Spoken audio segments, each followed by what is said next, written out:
We're back in the Pirate Bark for a final huzzah. The end of Planet Coaster 1. Let's see if I can steer this thing. I'm not very good at this. I'm horrible at it, actually. Because left is right and right is left. It's all dyslexic when you do this. I will try and give you a quick overview of this Pirate Park. Man, it's been nostalgic coming back in here. Hey, here it is. We saw it before. We're looking at it again. But we also still need to do a ride through of the water rapids ride and the roller coaster. I had never quite finished the theming on those two, but they're pretty good. They're pretty far along. There's a little bit left over that just needs to be touched up on. I mean, they need extra sequencers. They need music linked up to them, and in some places the theming was just like, here's the idea for the theming and here's the big centerpiece of the theming, but not a lot of the little touches. So you'll see when we get to it. You'll get the overall sense of it, but hey, take it for what it is. That's the last ride through and the last huzzah of the Pirate volcano park that never got finished. Alright, so hey, we did the best we could with the time we had on it, and like I said, it's just been really nostalgic to come back and spend a little time on this park before closing out Planet Coaster 1, and very, very excited about Planet Coaster 2 this week. A lot of the creators have gotten early access and already started going in and putting together their creations in it. And how either Thursday or Friday they started putting up videos of their creations that they've already started making on Planet Coaster 2. And you know, it looks like more learning curves again. It's a big creation game, so you have to learn all over again how to build and do everything there. But hey, we'll get used to it. But it also looks like much better quality of life. So real quick, we are moving in here. This is the river raft ride. Again, every time I try and do like the first person walking thing, gosh, I know that's what they talked about in one of the things they're adding in Planet Coaster 2. You can just walk first person. Like, there's ways you can do it with the mouse in here, but you have to really practice, because it's backwards. Like, the buttons, the controls are backwards on the mouse. Like, you hit left, it goes right. You hit forward, it goes backwards. It's very strange. Anyhow, you've already seen most of that, so let's just go through to the ride through for the River Rapids, which is the Crystal Caverns. Alright, there you go. Enjoy.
hope you guys enjoyed the ride. Got to see a lot of the fun little caverns. Got to see a crazy train crash in there that was supposed to be a mine train. Just imagine it was a mine train, not an actual locomotive that crashed. That's what it was, a little mine train. They're getting some crystals out of the cavern. So that's the general gist. I obviously wanted to fill in a lot. There's some really bare places in there where the theming just wasn't fully filled in. I just didn't have time to come back to it. Is what it is. We had fun with the Halloween park instead for a long time, and I go in my bouts of playing this game for a long time and then not playing it for a long time. It's a little part that you missed because of you can't do the camera angles on this river rapids. It's impossible to give you guys everything with the camera angles just because it's a spinning ride, and if you do the spinning thing, it's not a fun watch on the video. I promise you, it's really not. To watch that for like 4 or 5 minutes is nauseating. Anyhow, it's kind of what it looks like inside of here. Get this out of the way. But it was fun building this out. I did want to put in also, in addition to the extra theming, I wanted to put in like a sequencer. I might have even put the sequencer in here and just forgot to activate it, so that it would turn to nighttime in here instead of daytime. Like daytime, it's all kind of lit up. And we done ran out of time to mess with these things. Nighttime. And let's go. Night. Let there be light. Alright, so again, we saw a lot of this getting built. Not too much to see here. This like Mayan music with like the Planet Coaster theme to it makes me happy every time I listen to it. It's very subtle. Very subtle, the Planco theme music. Alright, so there's our coaster down here. Pretty much seen most of what was built. Let's just do one more ride through of this one. Give you guys a chance to enjoy the Catacombs. Have fun, enjoy the ride.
Alright, welcome back again.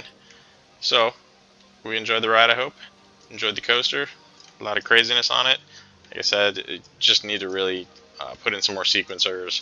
A couple of things didn't make sense, but I'll just show you a little more, one more place and thing that needed to be filled in here. It's the primary thing. This location right here, and as it connects back here to the end of the coaster. There's some kind of fountain stuff back here. And that's I know this like the back of my hand, but okay, so that's the station right there, in the very tail end of the coaster. So there's a splashdown right here as you're coming down that last loop. There, hey, perfect timing. Thanks, coaster. You're my friend. So what I wanted to do is add some sequences for splashing, for the water splashing all around it as you come in there. I wanted to open this up and make a lot more waterfalls and fountains in here as it comes through that last segment. And same here, just design it out with a lot more waterfalls, fountains. Open this up a bit more. The plan was to connect that to more waterfalls coming down this way over here. And then I also wanted to have right here where you got this ring. I wanted to put a big circular, several kind of levels with water flowing up from the top down into here. It's the vision that I have for it. There's no way I can do it justice explaining it to you right now. It's just imagine I had plans for a lot more fountains and volcano-ish water fountains, but like same volcano type theme to the fountains going through here, with just the water flowing into these circular locations. Started working on it, never really got through to it, never was able to finish it and complete it all, but hey, you know, time is money, my friends. Time is money. And with that, I'm going to say, hey, huzzah, last time around in the Pirate Park. If there's anything else you want to see on any of them, let me know. I can maybe send you something on the side. But this is going to be it for this park. We're going to close the door on it, say goodbye to it, and in Planco 2, yeah, I might mess around with the scenarios for a bit, so it might be a while before I actually start like really creating in there. But I do have some ideas with the theming that they have right now. I kind of have an idea of doing something, mixing some of the separate themes they have into an elven themed area, so like Lord of the Rings type elves. I'm not trying to do Lord of the Rings, just trying to do a themed area with elves. So that's one section that I have an idea for, and the other idea is probably something other people are going to be doing. One's just going to be steampunk. So I think they have enough theming elements in that you can do some pretty cool like steampunk type themes and rides. So that's my ideas on what I want to get into and build once I start getting a hang for what the heck I'm doing in Planet Coaster 2. But that'll be it'll be a while before I have any real worthwhile updates on that one. But hey, this was fun. It's a fun game. We had, I said 10 years, I think it was actually like 8 years that we had with this one before they came out with Planco 2 that's releasing this week. Looking forward to it. See you guys soon on Planco 2 update coming around the corner. Later.